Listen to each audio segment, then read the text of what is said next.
হতে পারে যে এটা তার চাইতেও বেশি।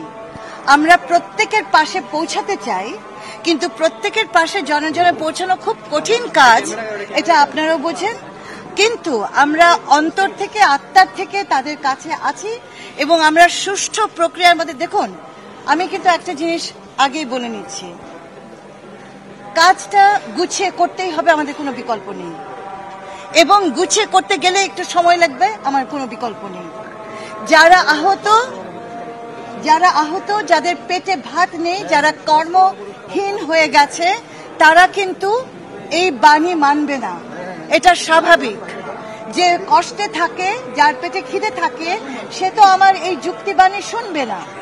তাহলে তাদেরকে আমাদের সকলকে মিলে, এবং আমি আমার সুস্থ যে আমাদের আন্দোলনকারী জুলাই বিপ্লবীরা যারা এখানে আছে, তাদের কাছে আমি আহ্বান করছি, আমাদের সাথে তোমরা সংযোগ স্থাপন করো এবং তোমাদের মধ্য থেকে একটা কমিটি করো। এবং আমার দুটো মন্ত্রণালয় আছে, সেই দুটো মন্ত্রণালয় থেকে কতগুলো সম্ভাব্য জায়গা আছে, আমি ইমিডিয়েটলি এই জায়গাটাতে যা দেখে গেলাম, সেই জায়গাটা থেকে যারা খুবই কঠিন অবস্থায় আছে তাদেরকে ইমিডিয়েটলি এই একটি সপ্তাহের ভেতরে আমাকে যত তাড়াতাড়ি দেবে, আমি 3 দিনের মধ্যে তাদেরকে সাহায্য পাঠাতে পারবো। এবং এটা এই কারণে বলতে পারছি, আপনারা জানেন যে সরকার প্রতিজ্ঞাবদ্ধ, আমরা এদের পাশে থাকবো। এই কথাটা বলার পরেও তাদের তো তস হবে না। এবং আমি এই জায়গাটায় অনেক সময় আমরা একটু নিরুপায় হয়ে যাই।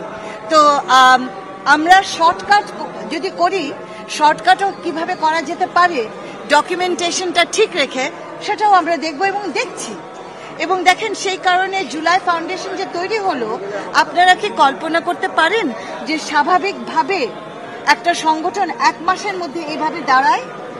যদি আমরা সকলে মিলে উঠে পড়ে না লাগি, একটা সংগঠন তৈরি করেছি, কাগজে কলমে নয়, একেবারে কার্যকরী ভাবে, এবং এটার জন্য অনুদান আসা শুরু করেছে অল ইন জাস্ট 2 মান্থস।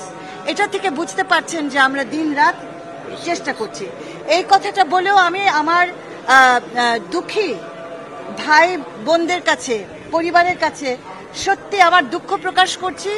আমি ক্ষমা চাইছি এই কারণে যে যত তাড়াতাড়ি আমরা করতে পারতাম তত তাড়াতাড়ি আমরা করতে পারিনি, কিন্তু আমরা তাদের পাশে আছি। এখন কি করতে পারি এই মুহূর্তে? আবার বলছি যে ছেলেরা যারা আছে এখানে, মেয়েরা যারা আছে এখানে, তারা সংগঠিত হয়ে, আমি আগামীকাল অফিসে গিয়ে যেন দেখতে পাই যে ওরা আমার সাথে যোগাযোগ করেছে, আমাকে লিস্ট পাঠিয়েছে, এনআইডি, আমার এনআইডি লাগবে, সেই এনআইডি পাঠিয়েছে।